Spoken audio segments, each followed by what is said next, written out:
un sentiment de fierté et un sentiment d'espoir. Fierté parce que le professeur Koffi Diawara a été mon étudiant à l'université de Dakar en deuxième année, en année de licence, en maîtrise et en DA, ce qu'on appelle actuellement le Master 2. Il est rentré dans mon laboratoire, il a été l'élève de mon premier élève, qui était le professeur Omar Sarr, qui malheureusement est décédé il y a quelques années. Donc c'est un garçon très intelligent, un garçon dynamique, rigoureux, qui prend aujourd'hui en charge cette université de Ziguinchor. Et je suis heureux qu'un natif de Ziguinchor aujourd'hui préside aux destinées de cette jeune université. Et j'en suis sûr qu'il en a l'intelligence, le courage et la générosité. Et s'il est aidé par le corps professionnel, j'en suis sûr qu'il sera aidé par le corps professionnel, s'il est aidé par le personnel administratif, technique et de service, et s'il est aidé par une passion des étudiants, ils pourront ensemble créer les synergies nécessaires pour un grand bond en avant de cette université.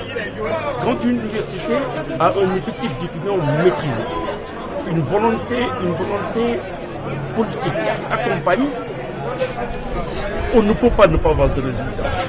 Dans les autres pays du monde où les universités ont des trajectoires magnifiques, c'est que ces différents paramètres sont présents.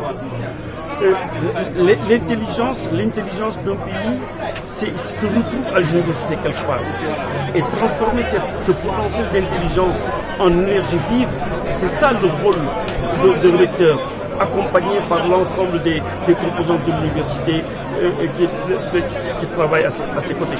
Et j'en suis sûr que dans quelques années, nous verrons sous l'impulsion de Diawara, déjà sous l'impulsion du professeur Sok et le professeur Aminata Yanba, il y a eu une bonne impulsion de cette université et en continuant dans cette trajectoire, le professeur Koffi, j'en suis sûr, fera d'excellents résultats.